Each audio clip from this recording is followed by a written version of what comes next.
LTR syllabus रे थिबा मध्ययुगीय साहित्यर जड़े व्यक्तिशेष होती देवदुर्लभ दास। देवदुर्लभ दासकर समय होची खोर्धा राजा वीरकिशोर देवंकर समय। तांकर श्रेष्ठ लेखा थिला रहस्य मंजरी। ये रहस्य मंजरी रे 24टी छंद रही। प्रथमे श्री राधांकर श्रेष्ठत्व पादन करने सहित श्री जगन्नाथंकर मध्य श्रेष्ठत्व पादन होइछि।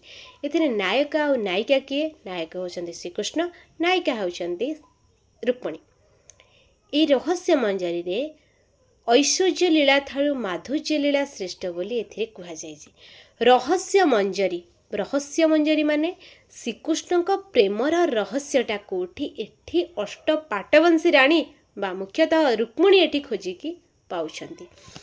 श्रीकृष्ण मथुरा रे अष्ट पाटवंशी राणी सहित रही मनरे विषाद भाव घेरी जाइतिला, जोटा कि राणी माने लक्ष्य करि पारथिले। एहार जेतेबेले रहस्य पचारिथिले से कहिथिले जे मथुरा रे तांकर प्रिय सखी बा प्रिय प्रेम माने केही नाहांती।